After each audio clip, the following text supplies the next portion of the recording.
agradecerles de antemano por estar acá, por su tiempo, por su paciencia, por soportarme como su intensa favorita en un grupo. Pero de verdad, pues les extiendo ese agradecimiento, un abrazo, sé que hacemos un esfuerzo enorme, pero también con el pro de nuevamente construir comunidad, que es el objetivo de Hablar Paja. Bueno, el día de hoy ya como habíamos planteado, estaríamos haciendo la segunda sesión del libro de Tierra de Mujeres de la escritora española María Sánchez. Y pues hasta este punto iríamos más o menos aproximadamente a por el 70% del libro. Nuevamente recordarles de que esa guía es para mí, para yo guiarlos a ustedes. Ustedes pueden leer al ritmo que deseen. La idea es que lo disfruten, no se apresuren. Y pues yo sí tengo como esas marcaciones para poder ir más o menos llevando la conversación acerca del libro que vamos leyendo. Eh, bueno, ya creo que también comentar de que la sesión pasada estuvimos hablando de primero de la autora, sabemos de que pues es la primera mujer veterinaria de su familia y que a partir de sus vivencias en el área rural es donde ella también, este es su segundo libro, no es el primer, es el segundo libro en donde ella también hace como esta mezcla entre lo que aprendió, lo que ha vivido en lo agro y también el ecofeminismo y también pues inclusive hasta política, porque creo que ya cuando llegamos a esta parte del libro ella empieza a hablar de grupos sindicalistas y de cómo pues en España también ha habido un abandono estatal y una negación del Estado a cumplir su deber y su rol dentro del área rural y de todo a lo que estas personas se enfrentan en materia de injusticias sociales. Lo cual yo creo que también es necesario leer, porque también una parte de la colonización que seguimos viviendo es el idealizar Europa. Inclusive se supone que España, que es uno de los países como que más bien como pero inclusive España, que pues también es Europa, se ve como muy idealizado y de que allá todo funciona bien y que las libertades allá están, mejor dicho, muy bien estructuradas y que los gobiernos son ideales, pero pues leer autores como María Sánchez nos deja ver de que realmente no, que por lo menos en la parte del agro y en la parte rural también hay un abandono estatal, también las personas viven hasta ciertas condiciones muy similares a lo que se vive acá en el sur global o en Latinoamérica. Como yo les decía la sesión pasada, como que para mí fue como muy shock, muy choqueante de que ella dice como que a nosotros se nos iba la luz y ustedes saben de que este año España fue meme por lo que de que se le fue la luz y que la gente no sabía cómo comportarse, pero ahí también me llevó al análisis de que la luz se fue o sea, pues los videos que veíamos eran sectores muy urbanos, pero miren de que pues ella dice de que a raíz de que creció en el área rural, en la finca de sus abuelos y que toda su vida ha sido muy dentro de lo rural, esas problemáticas sí se ven dentro de esas áreas que están más alejadas pues, del casco urbano. Pero bueno, ya entrando en materia, a partir del capítulo 2 que es cuando ella empieza a hablar de lo que es su introducción al feminismo, ese 8 de marzo que ella vivió, pero que a la vez también lamentó no ver a las mujeres con las que ella había visto, perdón, con las que ella había crecido, las mujeres del campo, las mujeres campesinas, las mujeres que participan dentro de la economía, desde sus manos hasta con las obras como es el cuidado. Eh, y que esto también la hizo replantearse de qué tipo de feminismo quería ella pues militar y de por qué si las mujeres, bueno, claramente creo que también ella entra como en esta noción de entender de que inclusive el ir a una marcha puede ser un privilegio, de que no todas las mujeres nos podemos desplazar a una marcha de un 8 de marzo y de que eso aún así debe ser motivo para que hablemos por todas aquellas que sí pueden hablar, pero no tienen las condiciones para hacerlo. Creo que también una de las cosas que dentro de mi feminismo yo he planteado y también he reformulado es esa expresión de por aquellas que no pueden hablar. Todas las mujeres podemos hablar y podemos expresarnos, sin embargo, no se nos permite o no tenemos los medios para hacerlo y por ello también es tan importante de que alcemos la voz o nuestras voces por aquellas de que son interrumpidas en materia de alzar esa voz. Entonces, pues ella comenta de que anteriormente, y pues yo creo que eso también es algo que a mí me pasó, cuando yo empecé a militar dentro del feminismo, una de las cosas que pues hago ante todo es empezar a nombrarme feminista, que socialmente mis compañeras o otras mujeres que no necesariamente son de la misma colectiva que yo hemos vivido, y es que el enunciarte como feminista ya automáticamente causa cierto repele social.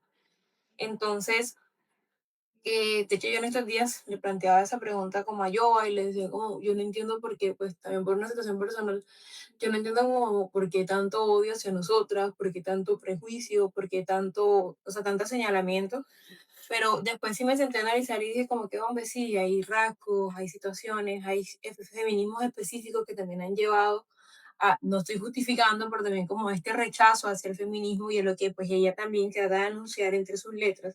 Y es de que inclusive tenemos que ser cuidadosos en la forma en cómo militamos en el feminismo con otras mujeres que no vienen de nuestro mismo entorno, para no estar robándoles el foco a ellas, para no estar siendo como estas salvadoras blancas, porque pues ellas también pueden alzar la voz, pero de pronto no tienen los mismos recursos para hacerlo. O también creo que una de las partes que yo he tratado mucho de trabajar en mi feminismo es no caer en el academicismo, y es como que, o sea, mi feminismo es igual de válido que el feminismo de una mujer que viene de una comunidad indígena o que viene de una comunidad afro, que no de pronto, de que de pronto no tiene la misma teoría que yo he tenido acceso, sin embargo ella ha tenido los planteamientos que inclusive yo ni siquiera he llegado a hacer por su entorno, y eso es igual de válido.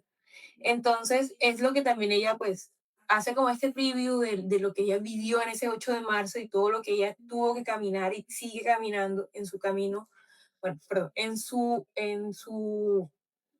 en su journey de esto del feminismo y también de cómo entrelazarlo con lo que ella viene viviendo del campo. Pero ya a partir de ahí hay ciertas cositas que sí me gustaría como preguntarles, porque pues ella empieza como con una queja social, que a mí me parece que es una queja social en general y de las personas eh, del campo, y es como le hablábamos la vez pasada, como esto de llamarlos pueblerinos y letrados, que también va mucho de la mano del clasismo e inclusive del racismo, de menospreciar lo rural, que también es una propaganda que le ha servido demasiado al sistema capital y al sistema urbano, al casco urbano. Es algo que, pues obviamente el desplazarnos, oigan, por ejemplo, aquí en Barranquilla hay una problemática que yo siento de que se ha normalizado mucho, sobre todo para las personas que vivimos fuera de Barranquilla.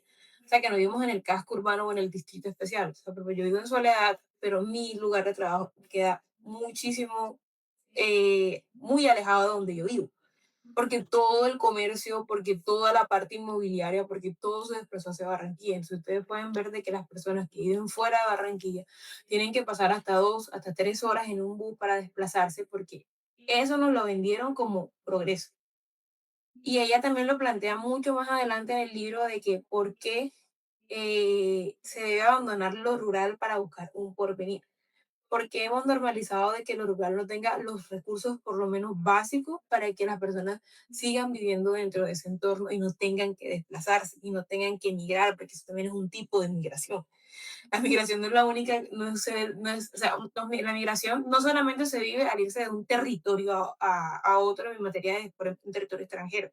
Nosotros también migramos dentro del propio territorio e inclusive dentro de un territorio muy específico. O sea, por ejemplo, si uno se pone muy dentro del concepto de lo que el desplazamiento que yo hago es un tipo de migración.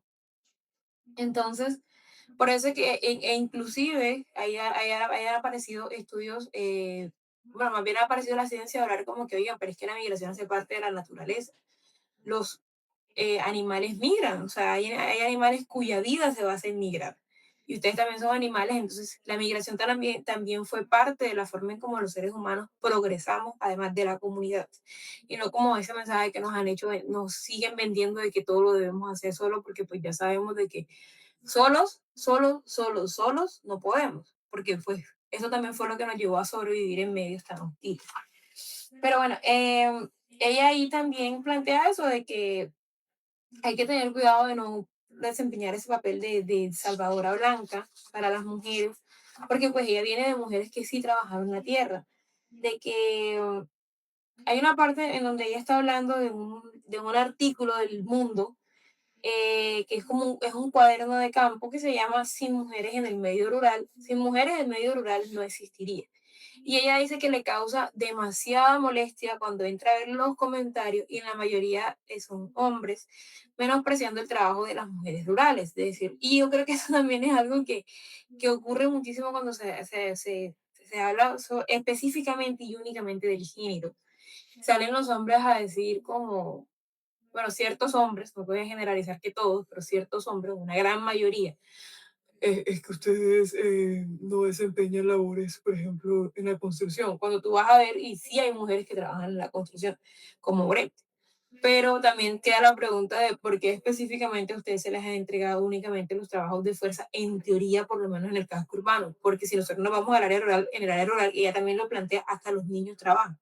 O sea, en una familia que vive en el campo, hasta los niños trabajan. Y eso viene inclusive del feudalismo. O sea, el señor feudal necesitaba que aquel que tuviera su tierra tuviera hijos, porque es que de hecho, usted, o sea, una de las cosas que también nos llevó a sentarnos a nosotros fue este modelo del feudalismo, y lo que también nos llevó a tener muchos más hijos era porque quién iba a labrar la tierra si nada más estaba mi pareja y yo necesitaba quien me ayudara, y ahí entraba el papel de los hijos. Por eso es que sí, como esta propaganda de tener muchos más hijos, de mejorar las condiciones de vida, pero no era como que hay porque quisieran estar mejor, era porque necesitaban quien labrara la tierra. Por lo menos el señor feudal era lo que más necesitaba, y que pues tú, al tener una deuda, alguien más te debía ayudar. Si tu mujer estaba, que también es la parte cuando nos empiezan a encasillar, si la mujer estaba dentro de las labores del hogar y además dentro del campo, también necesitabas a alguien que te ayudara a trabajar esa tierra. Entonces, ella está como que planteando esa molestia de que los hombres son quienes más, o sea, quienes tienden a menospreciar el trabajo de las mujeres, pero es que yo también siento de que eso va de la mano del desconocimiento. O sea, las mujeres en muchísimas áreas, de pronto no sé tanto en el casco urbano, pero en el casco rural sí se ve que las mujeres participan en todo esto. E inclusive hace poco salió un estudio que se está mostrando de que en las primeras comunidades, lo cual no era un secreto de Estado, pero pues la propaganda de los hombres cazamamut, las mujeres también cazaban. Y de que dentro de las comunidades de los primeros cazadores recolectores no habían roles específicos, sino que toda la comunidad se debía involucrar. Entonces, pues ahí también va de la mano del desconocimiento de los estereotipos y del creer de que el campo funciona como lo vemos en las novelas, como lo vemos en las series, como lo vemos en los videos. El campo es mucho más profundo que eso. Necesita muchísimo más, necesita mucho más el involucrarse que simplemente estar en un rol específico. O sea, el campo no funcionaría si las personas en las que trabajan en él, incluyendo a las mujeres, se enrolan solamente en una parte. Eso es muy también de lo urbano. O sea, porque ella también más adelante habla de que las mujeres dentro del campo, no solamente como también ocurre en las ciudades, pero no solamente se involucran en el cuidado, sino también directamente en todas las necesidades que se tengan en materia de el trabajo, en materia de labrar el campo, en materia de la tierra, perdón, en materia de cuidar los animales y todo esto. Eh, Mira que hay una parte que ella también comenta que, bueno, aquí lo dicen, de hecho aquí mismo lo dice, ¿quién lleva entonces la venta? Las mujeres siguen siendo invisibles aunque estén ahí, trabajan con ellos y no son titulares de la tierra, no toman decisión, pero trabajan todos los días, tienen tiempo para todo, las llaman mujeres todoterreno, como alabanza, cuando debería reaprovecharse. Yo creo que también a mí parece que el discurso del empoderamiento me tiende a generar tanta, sí, como incomodidad, porque siento de que, además de que lo han tergiversado y de dónde viene la palabra empoderamiento, sobre todo en las minorías, es una propaganda muy, sí, patriarcal que también nos han vendido a las mujeres para también quitar responsabilidades y para también desviar la mirada hacia el sistema patriarcal. Entonces dice, las mujeres llaman tolerar la guaranza cuando debería reprocharse y ser visto como algo malo que una mujer esté disponible para todo y para todo siempre, porque preparan a los hijos para ir a la escuela, cocinan, dejan la casa limpia, bajan al huerto, cuidan las gallinas, arreglan a los suyos, a los vivos y a los muertos. no salen de esa lista infinita de tareas domésticas y siguen teniendo tiempo para ellos, claro, porque después de los cuidados van al campo a ayudar al marido, al padre o al hermano en las tareas del día a día, sin ni siquiera tener peso en la toma de decisiones o recibir algo a cambio. Y por supuesto, ni hablemos de titularidad compartida o tener un contrato de trabajo. Y ojo, hablo de todas las mujeres de nuestros pueblos y no me refiero a las que trabajan solo como ganaderas y agricultoras. Y poco a poco en un mundo donde siempre ha estado en cierta forma sigue al mando los hombres. Miren de que creo que eso también, y María, no sé, me corrige si eso se llegó a trabajar, creo que eso se hundió, era del hecho de que por lo menos aquí en Colombia, se empezó, que se llegara a utilizar los contratos de trabajo en el área rural, que se dejara o sea, también era como una forma de pasar de la informalidad y también ya empezar a tener una normatividad laboral en materia de cómo se trabaja en el campo o en el área rural. Y eso se hundió con la reforma, si no estoy mal, que eran los contratos de trabajo para las personas del campo. Y eso para mí también fue una forma en cómo se le sigue violentando a las personas del campo y se les sigue minorizando o inclusive racializando un poco más, como que su trabajo no se ve como válido o no se ve como lo suficientemente productivo para ser regulado. Siempre es como el menosprecio y el menosprecio también lleva a la explotación laboral, que ocurre mucho dentro del campo colombiano. Hay demasiada normalización de la explotación laboral para los campesinos en Colombia y en Latinoamérica en general. Eh, Ayer también, después sigue hablando de un término que les pregunto si lo sabían, era el término de la domesticación, que es el conjunto de rasgos sociales, económicos e intelectuales que caracterizan a todas aquellas comunidades cuyos miembros contemplan como parte normal de sus vidas el contacto cotidiano con animales a excepción de sus mascotas. ¿Sí cómo hacían ese término? Domesticación. O sea, yo sé que nosotros domesticamos a los animales, pero no también como que estábamos domesticados de una u otra forma cuando interactuábamos tanto como con ellos. Y ¿qué dice aquí Luis? También es que hay unas prácticas de violencia muy fuertes en nuestro entorno rural. Sí, sí, en Colombia sabemos de que yo se lo mencioné la sesión pasada de que aquí no ha habido una reforma agraria, lo que también ha hecho de que en el campo las violencias estén muy normalizadas. Miren todo el conflicto que a la fecha se sigue viviendo. Las personas pues del área rural son quienes más han sido víctimas, no sé cómo haciendo como un balance de quién sufrió más, pero pues ellos y ellas vivieron directamente la guerra, pues hasta que pasó el casco urbano, como ha venido, ha venido desplazándose hacia estos lares. Pero la guerra empezó en el área rural, porque claramente era donde estratégicamente era mejor resguardarse.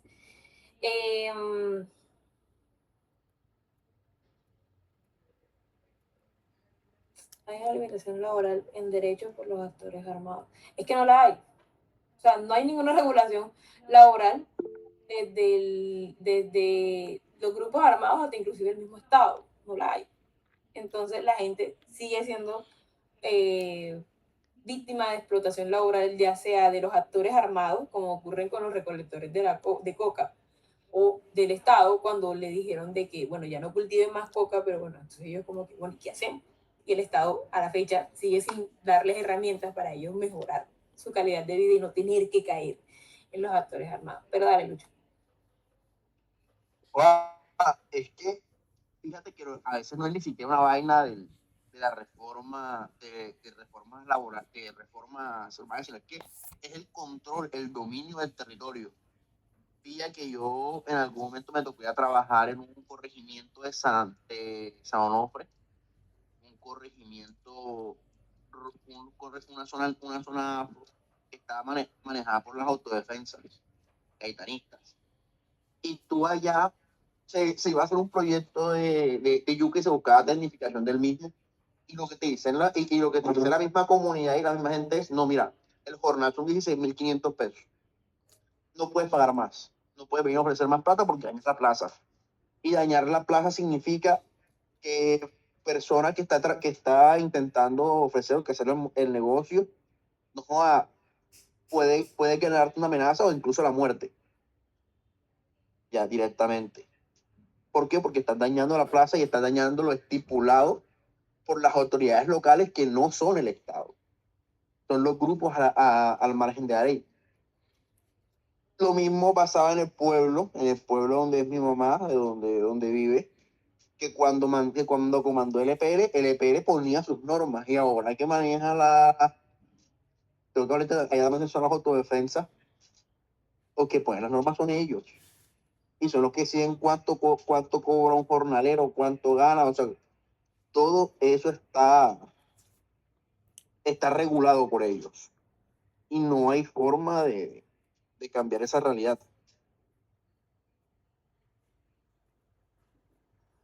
Bueno, yo creo que ahí también, Juan, yo soy, lo voy a decir, abolicionista hasta del Estado, pero ahí también creo de que lastimosamente la no intervención de este y de toda la violencia que nosotros hemos vivido lleva a que estas personas tengan y crean tener el derecho de decirle a una persona cuánto vale su trabajo, que también va de la mano de lo que ella dice aquí en esta parte del libro de hemos interiorizado ese desconocimiento hacia nuestros márgenes, hacia las manos que los cuidan y hasta todos esos alimentos que producen.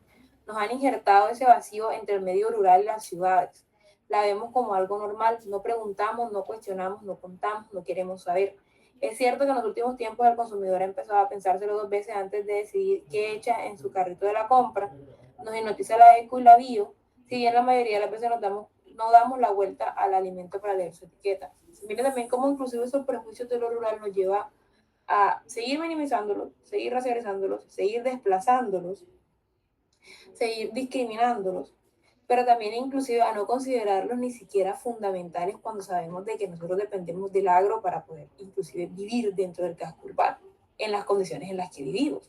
Por ello es que también se hace la denuncia inclusive de que, por ejemplo, la vida ideal que se tiene en el norte global, en Europa y en países como Canadá y Estados Unidos, depende también de la explotación de los recursos y de la mala vida que llevan los países del sur global.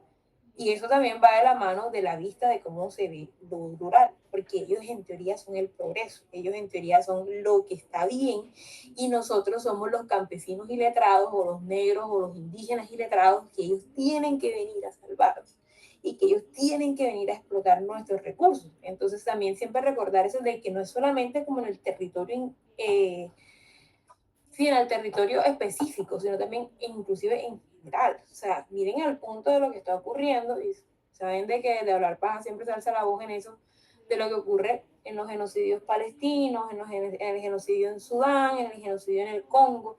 No es solamente un genocidio ideológico, es también todos los recursos que pueden extraer de estos territorios, específicamente en lugares como Sudán y el Congo.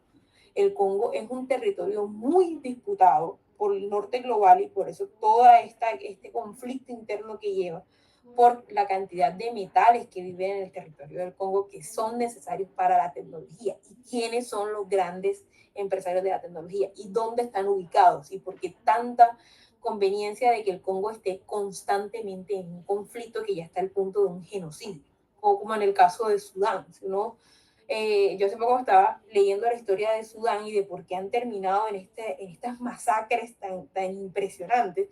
Oigan, y si se dan cuenta, los países o los territorios en donde hay mucho más recursos son los que están mucho menos estables, inclusive en esta idealización de la democracia. Vienen de dictaduras, vienen de ser colonias hasta hace poco. En África, el último país en independizarse del poder colonial lo hizo en los 90. O sea, hace menos de la edad que yo tengo, o sea, hace menos de 20, 29, 26 años. O sea, son países realmente nuevos, pero nuevos también que vienen cargando problemas tremendos de la colonización. Entonces, miren cómo lo que también les comentaba la sesión pasada, es que esto también es una forma de el colonialismo en los territorios y de cómo opera. Y el colonialismo también es lo que nos lleva a ver el campo como algo muy lejano, como algo que inclusive no debemos cuidar o algo que no debemos preservar, teniendo en cuenta de que básicamente las ciudades se mantienen también del campo y de los recursos que se extraen de este. Y miren cómo eso ya en materia de geopolítica se ven con los territorios del norte global y con los territorios del sur global. Entonces, bueno, yo ahí les pregunto algo que me encantaría saber. Cuando ustedes compran, cuando ustedes van a adquirir algún tipo de producto, normalmente fruta o comida, la comida que es lo que más se adquiere pues, en materia de supermercados y todo esto. Tienen en cuenta eso que ella dice, de revisar, de saber de dónde viene, de quién lo produce. Por ejemplo, yo les hago una pregunta. ¿Ustedes saben quién se lleva el mejor café de Colombia? Si nosotros realmente estamos tomando un buen café. ¿Sí saben esa historia del café? Les pregunto ahí como de cómo funciona el café y de cómo está el tema de la perdón, de la exportación de café. Sí tenían como más o menos idea de eso. No sé si alguno o alguna quiere comentar de... Tengo entendido que el mejor café de Colombia, pues lo mandan para afuera, ¿sí? Y a nosotros nos toca la peor parte, básicamente. Solo que no andamos mucho en eso y los restos prácticamente son los que consumimos. Exactamente. Yo, ay, yo no sabía. Yo lo vengo descubriendo hace como un año y me encanta de que una de las chicas que sigo, no recuerdo su nombre ahora, y hace poco sacó un video hablando de eso, del café. Porque es que yo tenía una pregunta, por ejemplo, cuando yo comencé a entrenar, eh, café, que puede entender también que el café, yo no sé por qué la gente dice que no da sueño, a mí sí me da sueño, y el café no tiene el efecto que la gente cree que tiene, pero bueno. Entonces, no, bueno, lo primero que te dicen dentro del mundo fitness es café sin azúcar. Ay, yo les voy a decir algo, yo nunca había tomado algo tan maluco en la vida. Cuando yo empecé a tomarme ese café en ayuna, sin azúcar, yo como que tal vez la vida fitness no es tan para mí, o tal vez el consumo de café en materia desde el punto de vista fitness no es para mí, y me empecé a indagar, o sea, ¿por qué el café aquí tan amargo? ¿Por qué tan feo? Porque yo siempre tengo como una duda acerca de la gente que es catadora de café y de vino, y inclusive la gente que le gusta el matcha, esa gente hay que revisarla. Y cuando empiezo a investigar de que sí, realmente como ustedes dicen, aquí nosotros tomamos pura pasilla, que básicamente ya, sí, y Juan se me puede corregir, que es como ya casi como lo último, como el desecho, como lo peor que queda del café. Y lo mejor se importa, o sea, literal los gringos sí están tomando un buen café. Bueno, eres lo peor. O sea, es como por ahí como el dicho, como la última maracuyá del saco. Y los gringos sí están tomando un buen café, en Europa sí están tomando un buen café, mientras que nosotros, con razón, esa vaina sabe tan feo, mientras que nosotros estamos aquí tomando lo peor. O sea, nosotros que somos los productores, nosotros que somos quienes estamos llevando ese producto al exterior, estamos tomando lo peor. Y cuando tú entras a revisar la historia de por qué los productores de café llegaron a buscar cómo regular el precio del café y a buscar, o sea, a llevarse esa alternativa de lo mejor para afuera, porque es que me lo van a pagar mejor allá, pero inclusive ni siquiera así ellos tienen un pago digno de lo que están haciendo, ni siquiera en esa forma de tratar el café y de quedarnos aquí. Y miren de que yo creo que hasta inclusive nosotros estamos importando café. O sea, acá estamos importando café porque lo mejor lo estamos enviando hacia afuera. Por eso es que ahora está como esta discusión de, pues, de consumir café directamente de los, se llaman aficultores creo que es la palabra, de los aficultores, de revisar los sellos, de que hay marcas como Colcafé y como otras marcas. De hecho, hace poco una chica, me acuerdo de que estuvo en el foco de una denuncia que se hizo públicamente de lo que estaban haciendo estas marcas con el café y todo esto. También nunca se me va a olvidar el primer podcast que escuché de Vamos para eso, es de una chica que su familia también hace parte de agricultores, que tienen eh, una empresa de café. Uy, no, espero que no hagan eso. Uy, no, marica, espero que no hagan eso. Como van a sacar frutiño con sabor a café. Bueno, yo creo que hay Coca-Cola con sabor a, no sé, algo así como con café, no sé. Ya no me extraña nada. Pero, bueno, entonces miren cómo es, o sea, cómo dentro de sectores como el sector del café, que sentía que debía mencionarlo porque creo que mucha gente pues no sabe eso, me incluyo o sea, mi yo de hace un año, hace 2 años, no sabía eso. Eh, Tener en cuenta de lo que lleva el no tener, primero, políticas, el no tener un resguardo, el no tener ni siquiera una mirada digna hacia mi trabajo, por lo cual tengo que buscar herramientas que pueden inclusive perjudicarme a futuro, pero por lo menos me dan un beneficio en el corto plazo, como ocurre con el café. Pues aquí en Colombia, entonces yo también desde hablar paja me autoinvito y les hago la invitación a que empecemos a consumir mucho producto interno.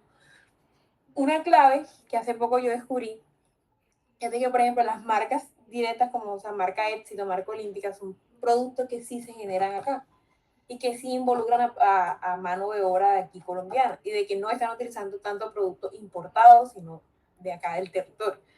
Entonces, e inclusive es más barato. Porque cuando empezamos a utilizar marcas muy conocidas, que no vienen de aquí o que están aquí, pero simplemente como por, de pasadía, por eso es que los alimentos tienen baja calidad y son muy costosos. Y aquí lo voy a anunciar y lo voy a decir. Digo sin entender por qué la gente va a Starbucks a tomarse un café de 20 barras cuando es la vaina más barra del mundo.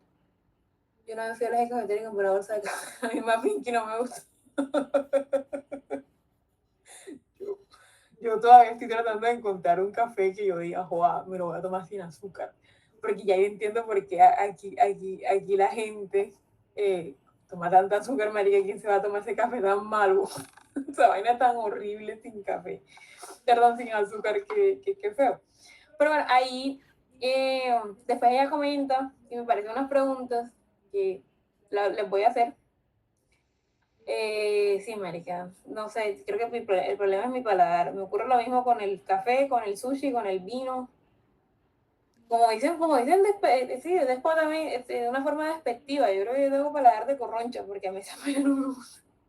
No me lo tienen que mandar a decir, yo lo admito. No me lo tienen que mandar a decir con nadie. Yo lo admito, porque no me gusta. Pero bueno, cada quien con su cada cual. No, hombre, Luis, tú que comiste, creciste comiendo hasta igual y vas a salir con que el sushi te gusta. Pónganse serio, uno esperaba que comieron iguana, huevo de codorniz, vas ahí con el cuento y que el sushi les gusta, no, hombre, pónganse serio. Pero bueno, por favor, no se coman a las iguanas, dejen a las iguanas aquí. Una preguntita que también me gustaría plantearles. Pero es que según entiendo el sushi debe ser crudo, ¿no? El apanado o el frito ya es como algo comercial que le han hecho para llegar a los paladares. Y que el crudo, a mí no me extraña nada de Lucho si él vale come como que, ¿qué es lo que dijo que comía? Una vaina toda rara, a mí no me extraña. No voy a caer en la propaganda del sushi, lo lamento por ustedes, no voy a caer en la propaganda del sushi, esa vaina es maluca. Esta vaina es maluca. Es maluca. Ahora me funan los japoneses por eso. También hay que sushi. Sí. Es que según entiendo también el sushi lo han comercializado mucho. Como por ejemplo, inclusive no sé qué, yo estaba hablando con Diego y le comenté como que es que, por ejemplo, es mi opinión. No entiendo por qué los gringos tienen tanta fascinación con la comida mexicana cuando me parece una comida no fea, pero me parece una comida normal, o sea, es rica y hasta ahí. Pero ahí también llegamos a la conclusión los dos y es que también tiene que ver primero con la metodología familiar de los gringos y segundo porque es el sabor más cercano que tienen, porque si van al norte de Canadá, ¿qué tienen? Díganme un plato sabroso de Canadá, papá. Canadá, una comida que uno diga, yo no sé ni cuál es el plato o cuál es el plato típico de Canadá, vamos a buscarlo acá.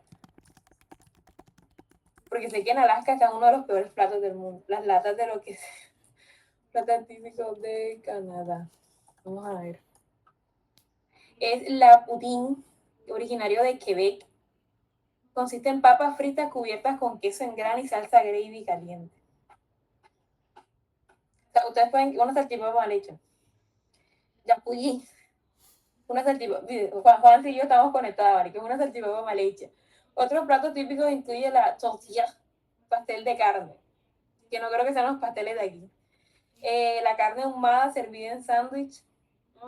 Y el female bacon, un tipo de tocino de Toronto. O sea, ni para eso. ¿No? Entonces, claro, tiene sentido. Si tú vas a México, tienes de todo.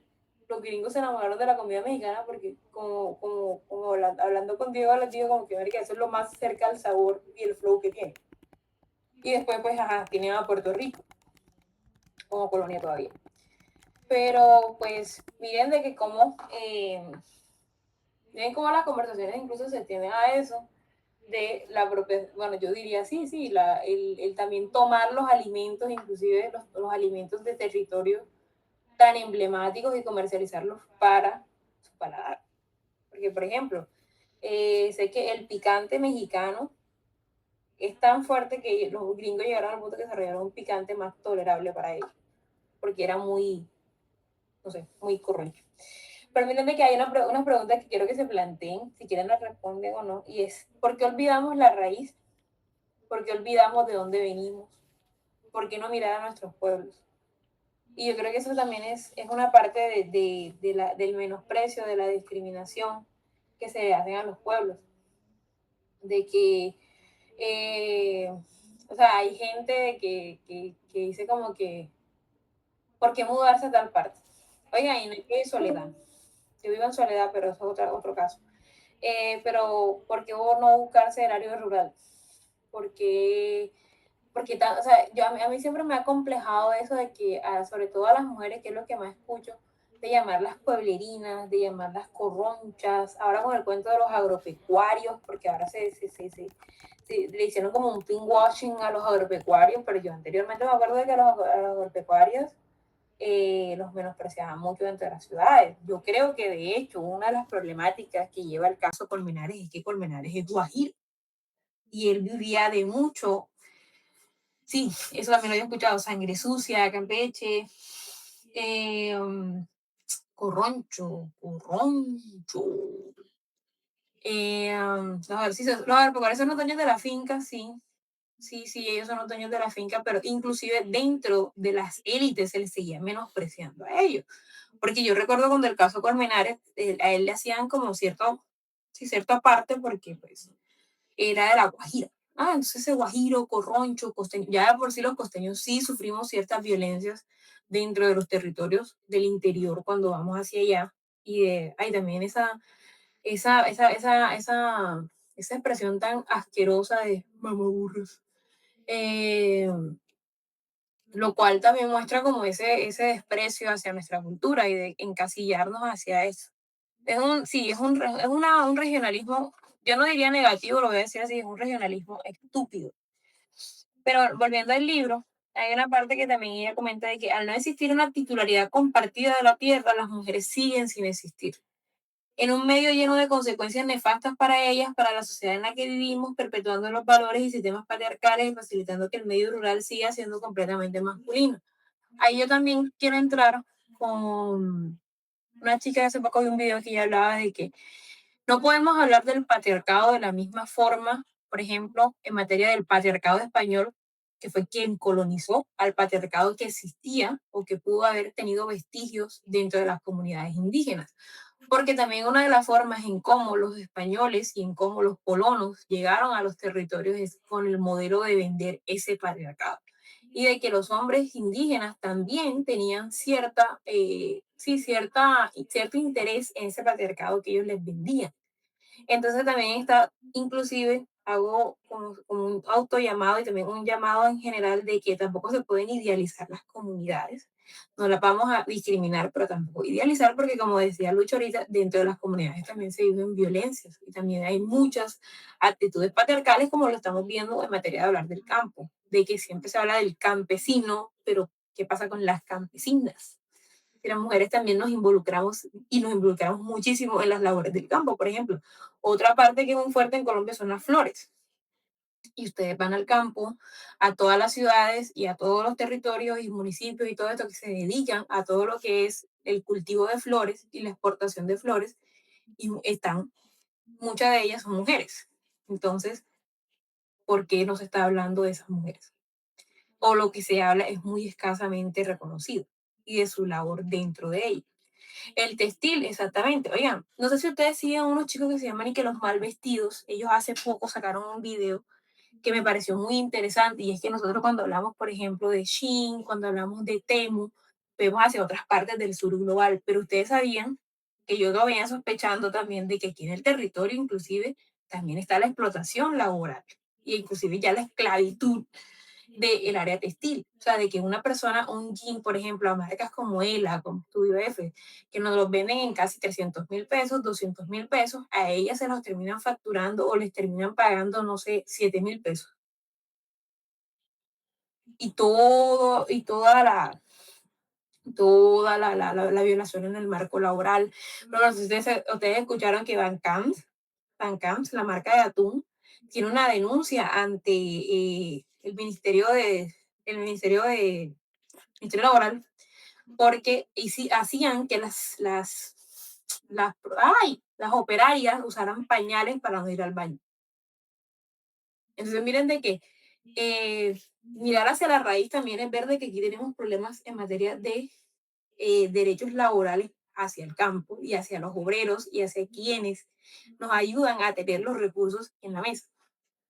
Pero siempre cuando hablamos, por ejemplo, de explotación textil, vemos hacia otros territorios como Bangladesh, como, sí, otras partes de la India, inclusive China, pero en nuestro territorio también ocurre eso. En nuestro territorio las mujeres también las explotan dentro del área textil, dentro de las flores, dentro del café, dentro de muchísimos recursos de que en teoría estamos orgullosos de ellos, pero no le estamos dando la voz o las voces a los autores y las autoras y los actores de todo y actrices de todos estos recursos. Entonces, una parte que me encantó es decir, ella dice que no soy la hija de, no soy la hermana de, la mujer de. ¿Cómo hacer visible el trabajo de las mujeres del medio rural? ¿Cómo romper esa postal plana e inerte donde nos enmarcan para contemplar? Ahí yo también eh, me llevó a plantearme esto de los apellidos. Digan, de que, por ejemplo, cuando los apellidos, hay muchas teóricas y dentro del feminismo se habla mucho de que las mujeres no tenemos apellidos. Nosotros tenemos los apellidos de. Y eso también se ve en el libro de El cuento de la criada. En inglés es off, o sea, ellos tienen, cuando ellas pierden su nombre y las llevan a algún comandante, ellas pasan a ser el nombre del comandante off. Entonces, por ejemplo, si se llama Jane, entonces Jane off, o sea, que le pertenece a ese comandante. Y nosotras, o sea, sé que Margaret, cuando hizo esta apología, también lo llevó a eso, de que las mujeres no tenemos ni siquiera apellido. Porque yo me puedo quitar el apellido de mi papá, pero en teoría el apellido de mi mamá es el apellido de su papá. Y el apellido de mi abuela es el apellido de su papá. Entonces, ¿en qué momento nosotros tuvimos apellido? Yo creo que ni siquiera hemos tenido un apellido nunca. O sea, que las mujeres, específicamente nosotras, tengamos un apellido que nos pertenezca. O sea, que yo puedo decir, es de mi mamá. No, porque ¿quién no es de mi mamá? El apellido de mi mamá es el apellido de su papá. Y cuando ella habla de eso, porque también lleva a la discusión del arquetipo, de porque cuando se hablan de violencias, a mí no me gusta cuando salen los hombres como, es que yo no puedo ser machista porque yo tengo hermanas, porque yo tengo novia, porque yo tengo tía. O sea que si tú no tuvieras tías, ¿serías más machista o el triple machista? Eh, o cuando dicen como que es que yo no y respeto a las mujeres porque son mujeres, porque yo tengo amigas, tengo primas, y nuevamente, porque yo te respeto a ti como un sujeto independientemente de quién seas, y tú a mí me tienes que encerrar en un arquetipo. Mujer, hermana, madre, suegra, tía, prima, porque simplemente no me respetas por ser un sujeto más. Que también van a otras discusiones como que a nosotros, específicamente dentro del sistema de género, no nos enseñan a ver igual. Y a los hombres, como vimos con Bell Hooks, mucho menos les hablan de que nos vean como sus iguales, sino que siempre estamos encerradas dentro de arquetipos. Mi esposa, mi hija, mi madre, mi amante. Porque también se ve que cuando no tienes una propiedad sobre las mujeres, cuando más las violentas. Eh, yo ahí decidí reivindicar mi apellido, no es el apellido de mi papá, es mi apellido. Por eso mi pelado tendrá mi apellido. Yo sí estoy de acuerdo con eso, de que los apellidos se tienen que reivindicar, sobre todo de parte de las mujeres, porque nuevamente, si se ponen a analizar, nosotros no tenemos apellidos. Eh, bueno, ya ahí después, ya más adelante, empieza a hablar de esta Federación de Asociación de Mujeres Rurales de España, que es la FADEMUR, lo que ellas escriben, cómo reclaman al Estado, el abandono y el poco a poco que se les da, el respeto hacia su labor. Y pues ya en el capítulo 4 ella habla lo que les decía ahorita, de que en el campo, pues hasta los niños trabajan, pues hasta los niños se involucran en las labores de trabajo y también en las labores de cuidado, pero ya sabemos de que eso sigue siendo inclusive dentro de un área en el cual tú estás participando en el trabajo, porque el trabajo del hogar también es trabajo, pero en el trabajo sigue siendo desplazada e inclusive ignorada.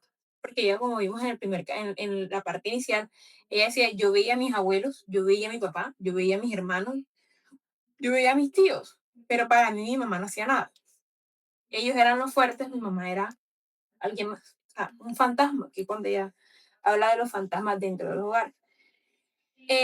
Bueno, aquí hay una parte que entonces si quieren vamos a hacer algo y nos pasamos al otro link porque esto ya va a ir. Entonces si quieren vamos a hacer algo. Vamos a pasarnos al otro link que se lo voy a mandar también por acá. Oigan, disculpen como el error con la hora, es que tengo inconvenientes con eso. Vamos a pasarle por acá.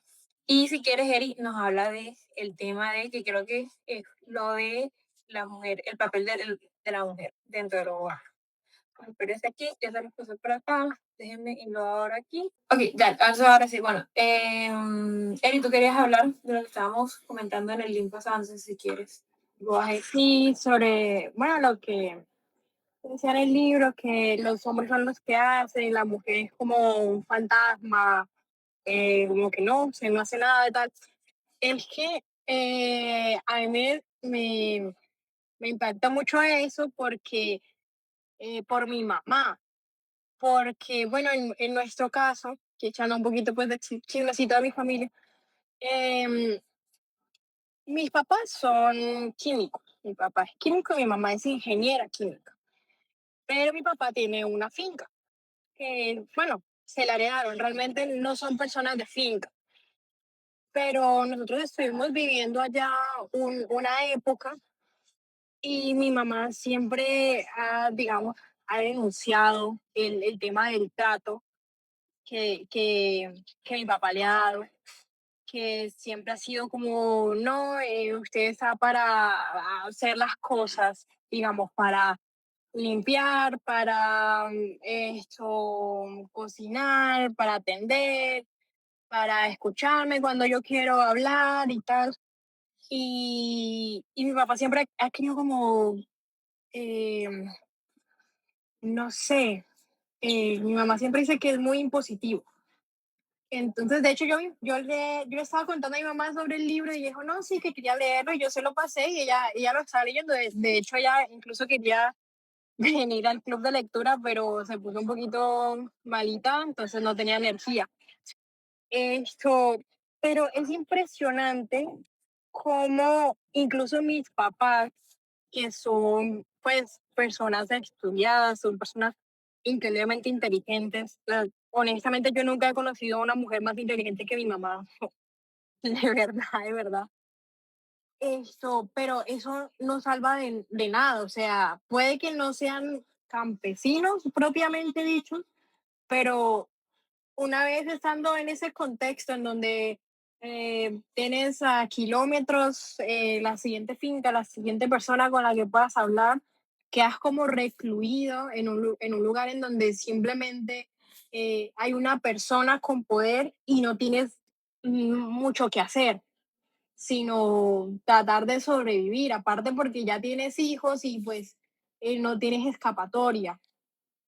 Entonces, esa parte cuando yo la leí en el libro, yo, Dios mío, esta es mi mamá y esta no es solo la realidad de mi mamá, sino de muchísimas personas y pues más aún de personas que incluso no tienen como, eh, eh, de pronto como los privilegios de haber estudiado y todo eso.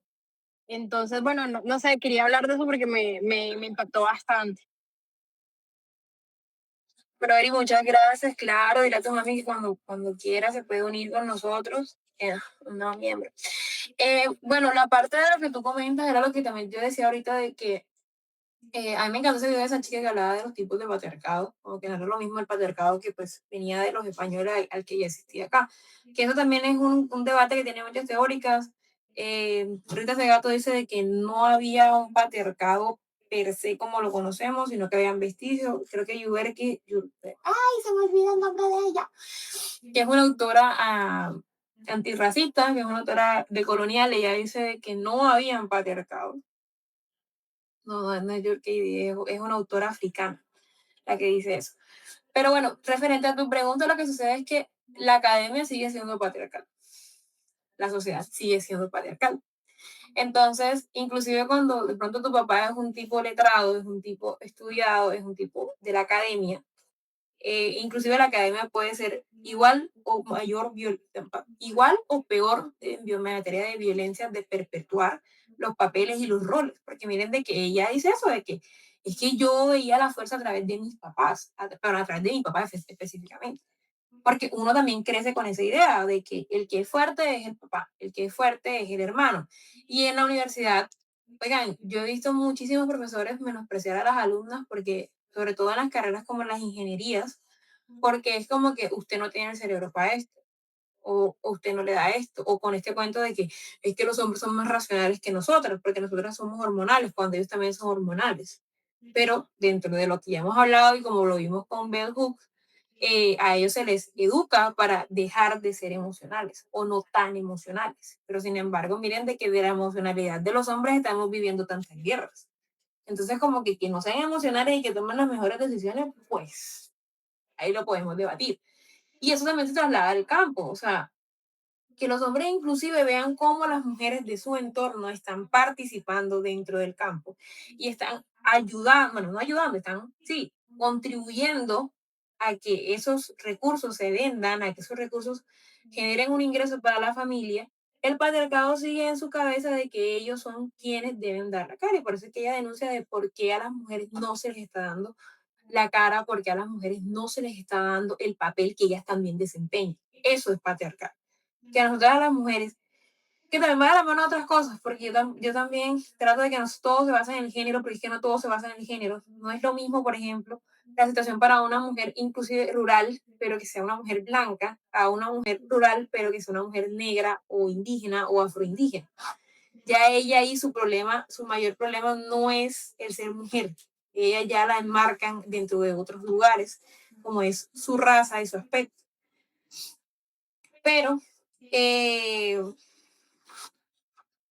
ahí también me robó a Rita Segato cuando ella dice de que inclusive en los espacios más deconstruidos el patriarcado va a buscar la forma de aprovecharse de ella. Y eso ocurre también dentro de la academia. Por eso es que a mí no, a mí me genera como cierta crítica el hecho de que sí, las mujeres estamos ocupando más puestos, pero ¿qué tipo de puestos? Y de que también nos idealizan de que mujeres pueden ocupar puestos, pero las mujeres también podemos ser igual de patriarcales que los hombres o inclusive hasta peor, o podemos ser igual de opresoras. Es por ello de que no, yo será, o sea, como dentro del marco teórico que me desarrollo, digo de que no es el sujeto, es el sistema de género, porque eso también nos lleva a tener un tipo de educación específica a las mujeres y a los hombres, aun cuando estemos rompiendo paradigmas, por lo menos en el área laboral y económica. Entonces, miren de que ella en el capítulo 5 ella, y no, pero ya no, todavía no quería llegar a ella. Bueno, estas preguntas que me parecen muy necesarias de hacerse. Porque creo que esa es una discusión que yo también trato siempre de mantener y es como el poco respeto que hay hacia las comunidades y el poco respeto que hay hacia el estilo de vida de las comunidades. En el Pacífico siempre se está hablando de que cuando van a hacer proyectos, cuando quieren en teoría el Estado entrar a cumplir el papel que no han cumplido, no escuchan a las comunidades de su forma de vida. En el Pacífico, este chico que hace contenido, él habla de que, por ejemplo, que ellos tienen como un podcast que tienen que ver con el biche, no me acuerdo cómo se llama el podcast, y estaban hablando de que por qué cuando el Estado quiere entrar acá, viene a construir casas de cemento, cuando saben, e inclusive ingenieros de aquí hablan del beneficio de construir con madera, pero tienen esa mentalidad de echar de cemento y calor y todo le quieren meter cemento. Y eso es una forma también de irrespetar a las comunidades, porque es como ya hace esta primera pregunta, ¿qué sucede cuando a un grupo se le impone un modelo de vida? Cuando se le quita la lengua, sus lazos, sus formas de vida. ¿Cómo sentirse orgulloso de las raíces si desde que tienes conciencia te han enseñado que la única opción posible para prosperar es la de marcharse? ¿Cómo reconocerse si el espejo que han puesto enfrente pertenece a otras personas que hablan en otra lengua y que tienen unas manos diferentes a las tuyas? ¿Cómo apreciar lo que te rodea y asumirlo como propio si de por sí ya naces con una inferiorización dada, si el propio sistema desprecia tu forma de vida? Que era lo que les decía de las comunidades, por lo menos en el Pacífico o inclusive aquí. O sea, oiga, no sé si ustedes recuerdan cuando hubo el incidente de Tasajera, o sea, yo los comentarios que leía me parecían horribles, porque era como ese desprecio hacia la comunidad. Y es como el clasismo opera dentro de nuestro entorno, que también lo estoy viendo como, ¿cómo se llama la rueda esa que van a poner, que está construyendo Char? Que es un pelado, un bobazo ahí, que el padre no sé dónde, de Alameda salió con el cuento de que no, que esto tenían que ponerle, o sea, a un recurso público que están construyendo con recursos del distrito, la luna del cachón de Char. Entonces, no, es que tienen que ponerlo más caro la luna del río, sí, para que lo cuiden. Entonces es como, América, simplemente lo que no quieren es que los pobres vayan a la luna del río. Porque una persona no va a pagar 100.000 pesos para ir a montarse en eso, cuando, por ejemplo, tiene que ir con los hijos y serían 400.000 pesos. Y es también la mirada de que el pobre, el campesino, el racializado, el negro, el indígena, no tiene derecho a esos espacios. Porque su forma de vida nos parece despreciable. Oh, porque sé que me van a salir como, entonces tú estás de acuerdo con el estilo de vida colechano. No, pero también hay que entender de dónde viene la cultura del famoso cole. También hay que entender de dónde vienen las problemáticas sociales de los barrios, de por qué en unos barrios hay tan buena calidad de vida y en otros no. De que no es solamente de que las personas no quieran salir de sus entornos, es que tampoco tienen las herramientas para hacerlo. De que hay una desigualdad social, de que hay un abandono estatal, de que hay un problema de educación, de que hay un problema de, inclusive de materia financiera, o sea, también de que porque estas personas no tienen una educación financiera y de que claramente es porque es algo que también le conviene al sistema. Yo creo que ustedes han visto que últimamente se está hablando de la tasa de natalidad y están mandando a las mujeres a parir, pero es que también va de la mano de que, por ejemplo, las mujeres clase media alta tienen la opción de querer parir o no. Las mujeres de clase baja, ellas nunca han dejado de tener esa opción porque es que las mujeres de clase baja tienen que parir porque quiénes van a ser los obreros del futuro. Y esa es la preocupación de los altos mandos o de las altas élites o inclusive de los estados. Es que si no hay obreros, ¿quién trabaja? Se nos cae el capitalismo. Entonces, inclusive dentro del feminismo también tenemos que hacer una mirada hacia las mujeres racializadas, hacia las mujeres afro, hacia las mujeres indígenas, porque la educación sexual hacia ellas tiene un tinte distinto, porque en teoría los hijos de ellas van a ser los obreros del futuro. Y por eso es que todos estos contextos también se manejan de esa forma, de la baja oportunidad, de la escasez laboral, de la escasez de oportunidades, de todo esto. Es también una forma en cómo estas mujeres siguen dándole hijos al sistema capital. Y de por qué hablamos tanto de mi cuerpo y mi decisión. Porque es que de verdad en el momento en de que como pasó, creo que fue, no sé si fue en Suiza, no me acuerdo en qué país, de que las mujeres un día pararon todas las labores porque no eran escuchadas. Entonces, si las mujeres mañana decidimos todas, incluyendo las mujeres pobres, no tener hijos, se les cae el sistema. No ahora, pero en el futuro sí se les cae. Y por eso tanta preocupación con la natalidad de las mujeres. Esos discursos de ten hijos no van a ser las mujeres de clase media alta, porque probablemente sus hijos van a ser los directivos, pero las mujeres pobres, sus hijos van a ser los obreros, los que van a hacer los trabajos que nadie quiere hacer. Porque yo como acabo de terminar un libro que habla de la psicología del dinero, el man plantea algo y es que es cierto, es que el trabajo de mano con este tecnofeudalismo dejó de ser un trabajo circunstancial. Ahora el trabajo que vale es el de la mente. Por eso es que un gerente gana el doble, el triple o hasta el cuádruple de lo que gana un obrero que está trabajando con la parte física, porque este está trabajando con la parte mental. Entonces miren cómo eso también va a la mano lo que les decía del respeto a las comunidades y de que ella ahora aquí después empieza a hablar de cómo ella ha olvidado su lengua de donde creció. Y yo creo que también es una de las cosas que yo creo en ese sentido Jeremy también podría como hablar un poco más de eso, y es que, por ejemplo, nosotros las personas afro tenemos, y yo siempre he sentido que nos tenemos como que pulir o como formalizar o como que tenemos que tener cuidado en la forma en cómo nos expresamos, porque es como que, el negro no sabe ni hablar. Entonces uno tiene que estar como siendo muy cuidadoso de cómo se expresa o muy cuidadosa de cómo se expresa, porque está como que, o sea, siento que a veces la gente está como que esperando que tú salgas como con tu culo frase, ya, como que, o así, definitivamente esa gente no sabe hablar. Oigan, y yo he visto gente de otra forma que no tampoco sabe hablar. Y además de que a mí me parece súper, súper estúpido el bullying que le hacen a la gente de Cartagena o inclusive de Sincelejo o de Córdoba por el famoso golpeado cuando tú vas a otras partes. Por ejemplo, hace poco, Diego y yo conocimos una persona de España que viene de cierta área que habla muy parecido a nosotros los costeños, que tiene sentido porque nosotros aprendimos el castellano de ellos. Y era como hablar como con alguien de aquí, pero digamos que con ese acentico ya español. Entonces, como yo me quedaba escuchando y era como, marica, o sea, esta gente también tiene acento. Pero, por ejemplo, tú vas y dices algo como que herda o herda. Entonces todo el mundo como que esa gente no sabe hablar. Eso también es minorizar a las poblaciones. Eso también es despreciar a las poblaciones. Porque los rolos también tienen acento. Los cachacos, los paisas tienen acento, pero porque el acento de ellos sí es como formal, porque el acento de ellos sí es recatado, mientras que el de nosotros es corroncho. O cuando te dicen como que, ay, es que tú eres costeña, pero no se te siente tanto el acento. ¿Por qué? ¿Por qué no se me debería sentir mi acento? ¿Qué problema tienes tú con mi acento?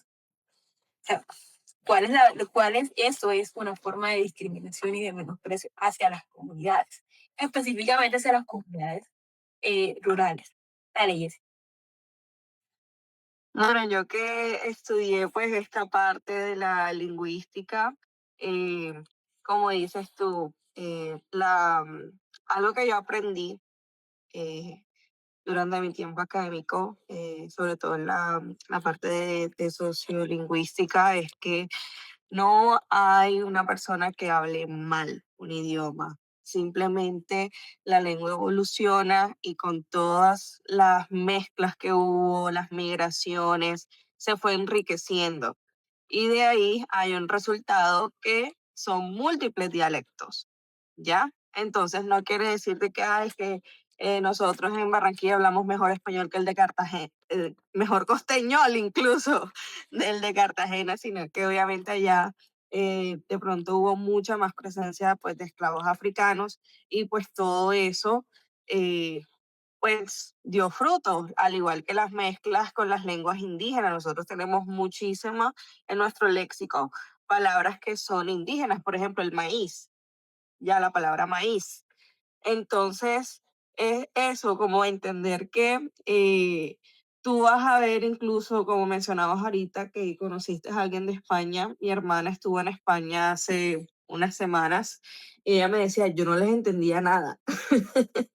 Ellos hablan tan rápido y ella estaba en Barcelona y yo no les entendía nada. El mesero me hablaba súper rápido y yo le entendí otras cosas y ellos se desesperaban y eran groseros. Ya. Entonces, incluso podemos ver esos choques en nuestro mismo idioma y hey, no quiere decir de que él hable mal o yo hable mal, simplemente que nuestro proceso lingüístico del lugar donde crecimos y nos desarrollamos, pues tuvo cambios y pues tuvo ese resultado, así como podemos ver la diferencia en los que están en Bogotá, en los que están en Medellín, ya. Entonces, la gente no tiene conciencia de los dialectos, ya porque no se trata de hablar mal, sino que hey, son dialectos, son procesos que de acuerdo al lugar y las personas que estuvieron ahí se fueron construyendo y no está mal. Ya. Thank you. Gracias, Jessy. Sí, pues yo ahora que también estoy estudiando la licenciatura me doy cuenta de eso, de que no hay una forma específica de hablar, de que no hay una forma buena o mala de hablar. Y por ello es de que las lenguas cambian tanto y por eso es que también me causa tanta como perturbación la vaina que tienen con el lenguaje inclusivo y con el utilizar otro tipo, porque es que, oigan, pues por lo menos como nosotros hablamos actualmente, hace 100 años era un sacrilegio, inclusive la forma en cómo escribimos. Entonces, ahora que tú dices la parte de las palabras, por ejemplo, la palabra bololó, que nosotros lo utilizamos, es de la lengua palenquera. La palabra chocho, enchochado, que también eso viene de la lengua palenquera, que la lengua palenquera es una mezcla entre el español, el castellano, el francés y el bantú. Por eso es que hay tanta similitud con estas tres lenguas. Entonces, miren cómo la lingüística es algo social en la forma en que la lengua se desarrolla también a partir de las sociedades. Y por ello es que las lenguas evolucionan, y por eso es que el lenguaje cambia, y por eso es que las estructuras no sé, que se usaban hace 200, 300 años no son las mismas que estamos utilizando actualmente. Por eso es que a mí también, oigan, a través del lenguaje nosotros también podemos ser violentos. Yo odio utilizar la frase de escribe bien, habla bien, y a veces inclusive me siento mal cuando de pronto inclusive pues se lo digo como a la niña, como, pero no por malo, sino como que mami, pero o sea, en vez de decirle habla bien, lo correcto sería qué deseas expresar. Pero eso también es una forma en cómo violentamos, porque el lenguaje también, y ahí yo me robo a Judith Butler, que siempre me la voy a robar con su libro de Sin Miedo, que dice que la primera forma en que nosotros ejercemos violencia hacia una persona es con el lenguaje. Por ello es tan importante marcar de cómo una persona quiere ser llamada, cómo una persona quiere ser nombrada, que es el conflicto que hay con los pronombres. Es que si yo no me siento ni X ni Z, y yo quiero que tú me llames Y, ¿cuál es el problema de que me llames Y? Y tienen como con este moralismo lingüístico de que es que eso en el idioma. No, no aplica, porque es que el idioma también cambia, el idioma también se adopta. Entonces, por eso es que a través del lenguaje también podemos ser violentos. Y miren de que a nosotros nos dicen como habla bien, es que ustedes los costeños no hablan bien, no se les entiende. Y yo como que, es que yo tampoco a ti te entiendo, porque me estás haciendo sentir mal a mí por la forma en como yo hablo, cuando yo a ti tampoco te entiendo, porque tú tienes un dialecto específico. Pero es una forma también de racializar a las personas. Sí, el lenguaje también va con la raza. No es lo mismo de que una persona blanca no hable bien a que no hable bien una persona negra o indígena. Porque eso confirma el sesgo de que somos brutos, de que somos mal hablados, de que somos iletrados. Y eso también volviendo al libro, eso también se traslada a las personas del campus. Porque yo, no sé si ustedes han visto documentales o entrevistas de cuando se van hacia allá, entonces yo odio la forma en cómo los entrevistan como si ellos o ellas no tuvieran noción de lo que van a hablar, o como si no tuvieran ni la menor idea. Por ejemplo, cuando ¿cómo se llama esto? La Guardia Indígena se desplaza hacia las ciudades. Oigan, ¿cómo se llama eso? Esta autoridad indígena que, ay, se me olvida el nombre, que hace poco estuvieron en la Universidad Nacional, que también se dieron una cantidad de noticias horripilantes hacia ellos. La minga, la manga, La minga. la minga indígena, cuando estaban diciendo de que ellos hacían y que entrenamiento militar a los niños, o de que cuando se le van a acercar a ellos y le preguntan cosas como que, ¿y usted está bien? ¿Usted está de acuerdo con?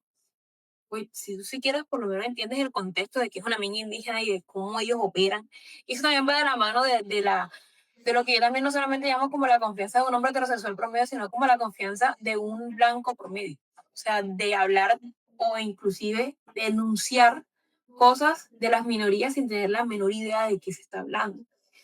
Y miren de que ella aquí en una parte dice como que nuestras abuelas lo llevan en la frente, como tanto mayores de nuestros pueblos, sentir vergüenza del lugar de donde vienen, esconder las manos en los bolsillos de sus batas cuando llega a visitar afuera, preferir el silencio a la voz, trabajar sin descanso para que sus hijos se puedan marchar, asimilar como normal todo lo que se les arrebató y las convirtió en ciudadanas de segunda, aceptar que no son ellas las que deciden qué necesitamos, ver como algo normal que venga siempre alguien de afuera a construir el relato. Al decidir qué queremos, que nos hace falta, qué sentimos, incluso a tener nuestras aspiraciones. ¿Saben dónde yo veo que pasa mucho esto? En el área textil, en la moda. Cuando los diseñadores van a las comunidades y se roban sus ideas, y salen con el cuento de que tienen una idea súper innovadora que es básicamente la vestimenta de una comunidad afro o indígena, y eso lo ven como, wow, qué novedad, y ni siquiera quieren comprar la patente o pagar como deben hacerlo hacia esas comunidades, porque en teoría, como salió una diseñadora peruana, creo que fue este año o el año pasado, a decir, es que eso es patrimonio de la humanidad. No acuerdo si es patrimonio de la humanidad. O sea, que tú como como una mujer privilegiada blanca, vayas a una comunidad, te robes sus ideas y después las vendas como marketing o como algo dentro de la moda, eso es apropiación cultural. Eso es irrespeto hacia las comunidades, pero nuevamente va del mensaje de que las comunidades no tienen ningún tipo de respeto porque ya nos enseñan a verlas como algo menor, algo sin relevancia, algo sin importancia. Que también va de la mano de lo que dice de la marca del campesino en la frente, la mancha de ser de pueblo. A mí me encanta esta parte, porque, oigan, es absurdo, pero inclusive a mí por vivir en soledad me han hecho comentarios como que es que tú vives en soledad. La marca del campesino en la frente, la mancha de ser de pueblo, la asociación dolorosa del medio rural como términos como paleto, ignorante, bruto, simple, cateto, porrino, inferior. Yo le añadiría en nuestro contexto corroncho, pueblerino, iletrado, eh, hasta inclusive en la misma forma de que lo dicen tan déspota, es que usted es un campesino. Lo dicen así como usted es un campesino, usted es una campesina que va a saber de lo que está hablando. Bueno, esto es lo que les decía de la apropiación cultural, lo del Salvador Blanco, lo, de lo del el creer que los saberes ancestrales son de la humanidad cuando nos conviene. Cuando ya dicen en la mayoría de los casos nos encontramos con quienes escriben sobre nuestro medio rural son hombres. Hombres sin vínculo ninguno con el medio, hombres que no trabajan en él, hombres que no le vienen el periodo y hablan del periodo. Hombres que viven en las grandes ciudades y se van de paseo el fin de semana al campo para escribir sobre él. Hombres que se desplazan kilómetros y kilómetros para escribir sobre nosotros. Hombres que, aunque no sea su intención, nos están quitando la voz, nos están dejando no decir. Oigan, lo que dije del periodo es que a mí me perturba eso. O sea, como muchas veces me dije, dos ginecólogos me dijeron como que es un cólico. Pero ¿tú has sentido lo que es un cólico? ¿Tú has sentido lo que es un cólico para venir a minorizar el cólico que yo estoy sintiendo? Y miren de que por lo menos en el campo de la ginecología, en la endometriosis, a la fecha no ha sido tan estudiada como si ha sido estudiada la eyaculación precoz en los hombres. O ¿cuál es la otra? La eyaculación precoz y... ¿Cómo se llama? Oye, y tengo la memoria horrible. Cuando no se erecta, la disfunción eréctil, exactamente. Si buscamos los estudios en comparación de la endometriosis y los problemas hormonales que afrontan las mujeres con temas como la difusión eréctil y la eyaculación precoz, no están ni siquiera en proporcionalidad en materia de investigación. Entonces, eso también inclusive se desplaza a temas como el campo. Por ejemplo, ¿cómo alguien que vive en la ciudad y que solamente va al campo los fines de semana hace un trabajo de campo acerca de un lugar que esporádicamente ve y lo toma como si fuera una realidad o como si fuera su verdad cuando está basado en la realidad y en la verdad de otras personas que sí están sumergidas dentro de ese contexto? Esto también es una forma de violencia. El medio rural y sus habitantes no necesitan que ninguna literatura los rescate. Y en verdad, eso también ha sido un reclamo no solamente del medio rural, de las mujeres negras, de las mujeres indígenas, de las comunidades indígenas, de las comunidades negras, bueno, inclusive de la población LGBTQ+. O sea, como un hombre heterosexual va a escribir acerca de las problemáticas que viven, no sé, los hombres homosexuales. Y no estoy diciendo de que el identitarismo te va a llevar a entender todo, pero, güey, tú no eres la voz innata de ellos, tú no estás viviendo la violencia que ellos viven. O, por ejemplo, yo como una mujer cisgénero, heterosexual, ¿cómo voy a entrar a hablar de las experiencias de las mujeres trans? O cómo voy a entrar a hablar de la experiencia de, no sé, yo que soy una mujer nuevamente, cisgénero, heterosexual, ¿cómo voy a hablar y a tomar la vocería en temas inclusives como el trabajo sexual? Yo puedo hablarlo, puedo comentarlo, pero sé que dentro de ese espacio también debo incluirlas a ellas, porque ellas son las trabajadoras sexuales, no yo. Entonces, ellas son quienes entienden su contexto y eso también se aplica dentro de lo rural. Porque cuando se están hablando inclusive de temas como paros, por ejemplo, el paro del 2014 que fue con Santos. Oigan, en esa mesa había una cantidad de manes de la élite hablando temas rurales y de lo que está pasando a ellos. Y siempre es así cada vez que hay un paro. O sea, los que están viviendo la violencia, los que están viviendo el abandono estatal, los que están viviendo todo eso, son los últimos en sentarse en la mesa, o a veces ni siquiera lo sientan a escucharlos de cuáles son las problemáticas. Sus jefes son quienes deciden por ellos y a ellos les toca volver a trabajar y no ha pasado absolutamente nada. Entonces creo que también es, oiga, no es que no vamos a hablar, no es que nos vamos a empezar, pero también dejemos de apropiarnos de las ideas de aquellos que también pueden hablar y que también pueden defender sus ideales y atender sus problemáticas. Eso también, ese complejo de Salvador Blanco es algo que siento que debemos tratar mucho. Miren lo que es, el campo no necesita que las ciudades lo hagan más atractivo, ya lo es, necesita reconocimiento y honestidad. Oye, eso pasa con Minca. Minca a mí me encanta, pero Minca también lo han, además de que lo han eh, hecho para la mirada del extranjero, lo han gentrificado, también inclusive están y respetando la tierra solamente para que la gente lo vea como una atracción turística. Y ocurre en otros lugares también del Magdalena, inclusive lo que ocurre en el eje cafetero, tienen con las palmas de cera, toda la problemática que hay cuando la gente va en épocas de no sé qué, y todo el impacto ambiental que tienen eso. O no sé, hace poco también vi un video de un tipo en una reserva natural en el interior que se supone que no deben ir animales, el perro del man correteando a una ave que está en peligro de extinción. Eso también es un irrespeto hacia cómo vemos el mundo rural porque no lo vemos como propio, no lo vemos como nuestro, lo vemos como algo que debe ser, no sé, para la selfie, pero no como algo que debemos preservar. Entonces, ahí ella entra ya en el capítulo 5, ella hablar de lo que es la lengua, porque les decía ahorita del lenguaje, de que a veces siento que los habitantes del medio rural y los de las ciudades hablamos en un lenguaje diferente, que no nos entendemos, nos oímos, reconocemos el rostro y los gestos, pero no nos escuchamos. Las palabras quedan suspensas en el aire, pero no llegan a germinar en ningún sustrato. Ambos formamos parte de un diálogo, pero no existe entendimiento, como si el idioma gigantara la distancia entre el campo y la ciudad, como si el encuentro cara a cara sucediera de cada lado, solo frente a un espejo opaco que nunca devuelve la imagen. Yo eso, o sea, pues yo no migré, porque pues, bueno, yo migraba era en el bus de Soledad al Atlántico, pero tenía muchos compañeros que no eran de aquí. Y en Atlántico hay una población alta que no es de aquí, de Barranquilla o de Soledad, sino que viene de otras áreas o inclusive de otros departamentos.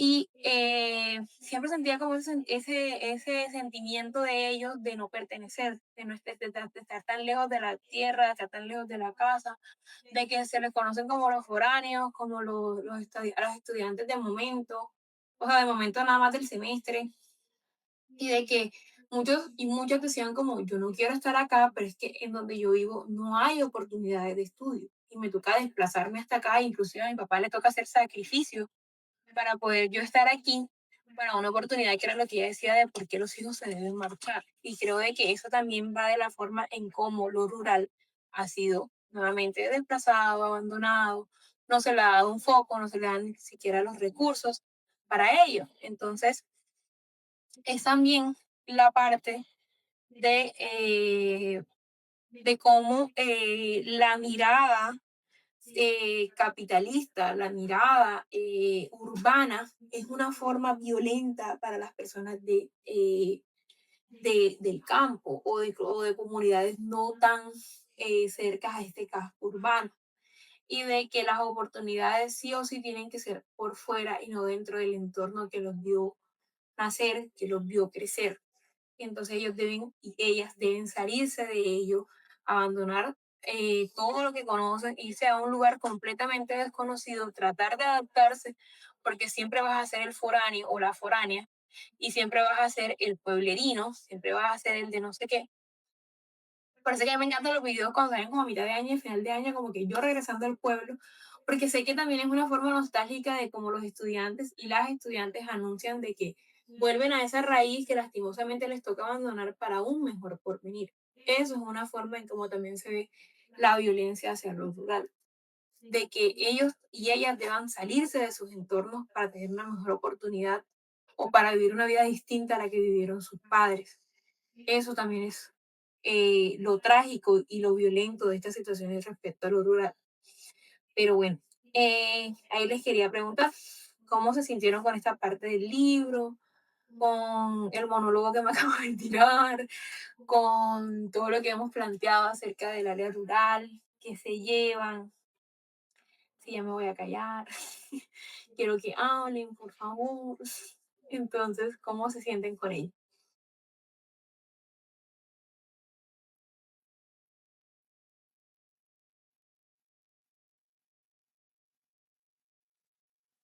Pero hablen.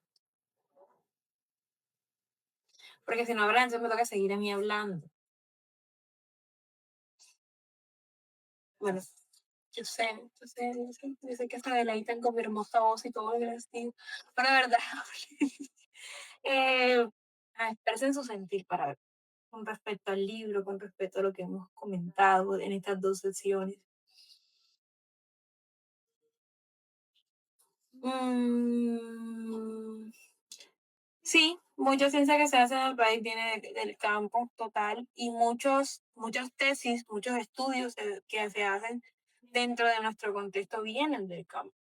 Y lo que estábamos hablando la vez pasada, de, por ejemplo, de las plantas medicinales, de inclusive cosas que no se entienden por qué, pero pues, han servido en el campo. Eh, la forma de vida también. O sea, es como que la menospreciamos, pero a la vez también queremos como imitarla, porque pues ahora con los aesthetics, o sea, ay, ¿cómo es que se llama esta cosa? La piedra esta que uno le pone a las puertas para que no se cierren, eso yo siento que es muy de lo caribeño. En Shein y en Temu y en no me acuerdo en dónde te la quieren vender como por 100.000 pesos y uno que va al río y se encuentra el tronco de peñón y se lo trae para ponerlo a la puerta. Que a uno lo llaman corroncho, ahora es Asterix. O cómo que fue, a mí eso me dio mucha risa también y que cuando los gringos se dieron cuenta de que la ropa se podía secar al sol. Ay, es un término, pero no me acuerdo ahora como que el son. Sí, sí, lo están vendiendo el peñón. Ustedes saben lo que hablo, como el peñón que se le pone a la puerta para que la puerta no se cierre y se tata. Bueno, eso lo están vendiendo. Ah, en Zara Home, a Zara. Y yo como que, marica, cuando descubren que uno también se baña con totuma, se van a ir para atrás. O como esto de los gringos de que no, que secar la ropa al sol, una nueva forma de conectar con la naturaleza y uno como que, oye, en mi caso siempre han secado la ropa al sol, compadre, no sé de qué hablas. O, ¿qué fue lo otro que también vi que me dio mucha risa? Que nosotros también hacemos. eh, um, sí, sí, no es mentira, lo de bañarse con totuma, lo de bañarse con tanque, también como conecta con la naturaleza y bañate y yo como que, marica, pues yo me baño así porque a veces se va el agua y aquí en muchas áreas del Atlántico, en muchos sectores del Atlántico, muchos pueblos del Atlántico tienen un problema serio con el agua, o Santa Marta, también Santa Marta, el problema tan agravante que tienen con el agua. Entonces siempre está como el tanque en el baño. Entonces ahora es así. Ay, ¿saben qué también?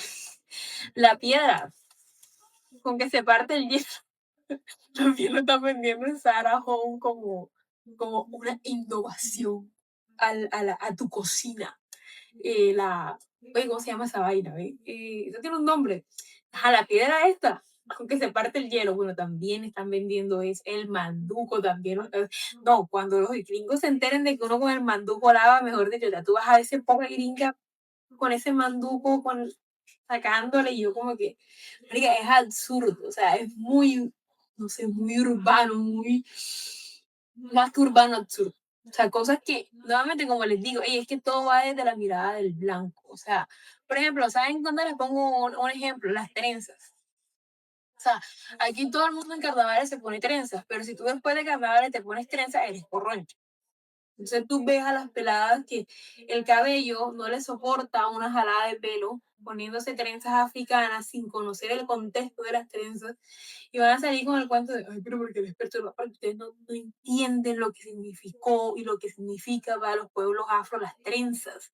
O sea, eso no es solamente un elemento, eso no es solamente un peinado, eso es mucho más que ello, eso es historia. Y que tú, que tu cabello ni siquiera soporta la trenza, te lo hagas, las eco bows, te lo hagas, es un irrespeto a las comunidades.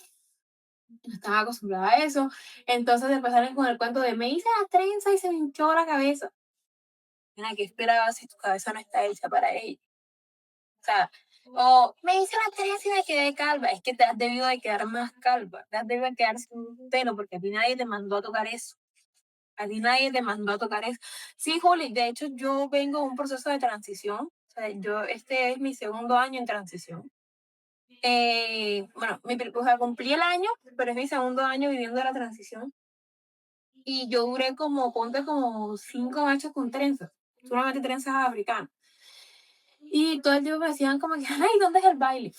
Ay, pero ya pasó carnaval y yo como que, ¿cómo vas? Pero era como que, qué risa, so funny. Pero es como que eso, porque no, inclusive hasta eso, oigan, o las camisas afro, que nada más se supone que nada más las pueden usar en carnaval. Cuando los hombres también se las ponen, por ejemplo, los hombres de las comunidades, si uno va hacia Nueva Colombia y hacia esos lados del palenque, y ellos se lo ponen, y entonces es como que, no ha pasado el carnaval, y es como que eso también es una mirada, además de racista, también de menosprecio hacia lo rural. Y muchísimas cosas, los turbantes, sí. Cuando, oigan, a mí me gusta usar mucho turbante, y me estresa cuando les cae como, ay, Piedad Córdoba, y además de que se ponen como con unas vainas como de gente boba, pero es también el humor racista de la negrita, las trencitas, la no sé qué. Y la gente cree de que eso es una broma que la sacó del estadio, pero realmente también reflejan el racismo y también reflejan la falta de conocimiento y la falta de respeto hacia las comunidades.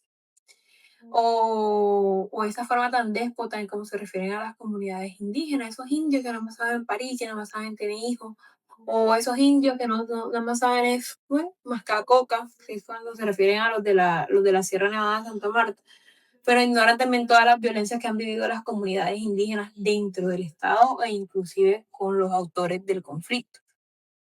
Pero era como básicamente eso es lo que les quería comentar pues de esa parte de la sesión. Recuerden que pues ya la sesión final bueno, el libro sería la otra semana.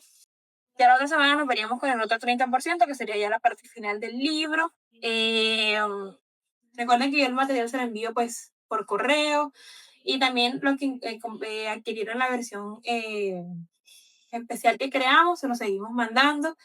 Voy a crear el TikTok, por favor, apóyenme, soportenme, más de lo que me soportan por el grupo, para ver si puedo empezar a vivir como una influencer y después el Estado de Israel venga y me pague $7,000 para limpiarles la cara. No, mentira, eso obviamente no lo vamos a hacer.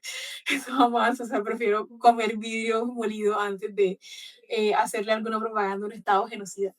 Pero bueno, por favor, apoyen mis sueños de ser influencer. Ahí se lo voy a estar mandando y como les digo, déjenme hablar con las chicas de Caribe para ver si podemos hacer eso entonces el sábado 29. Agradecerles de antemano por estar aquí, por soportar mi monólogo. Espero que mis ideas les ayude por lo menos a reflexionar un poquito. Recuerden de que siempre, siempre van a tener una comunidad aquí en Hablar Paja, de mi servidora, de mi amado esposo que por ahí también está apoyando mi sueño de ser influencer. Por favor, tengan esposos que apoyen sus sueños de ser influencers. Así por dentro sepan de que no van a tener futuro. No, mentira. Pero bueno, entonces, chicos, chicas, de verdad, muchas gracias. Fue un domingo más de Hablar Paja. Nos vemos la próxima sesión. Nos vemos la próxima semana. Y espero que tengan una muy bonita semana. Gracias. Espérense, no se vayan. La foto. Os se puso la dosis de la 10. Vamos a tomar la foto, la picture, nino. Vayan poniendo esa cámara, porfa, préndanla, peínense. Lo que estén haciendo, por favor. Porfa, mira, ay, me encanta tu cabello, Juli, se ve divino. Y Jessie. Voy. Juanse, no sé si puedo, creo que Mari se salió. Ay, Eric, espectacular tus pucas. Yo tengo los rulitos puestos que ahorita voy para fotos. Y que tus pucas. Es que me acordé de pucas.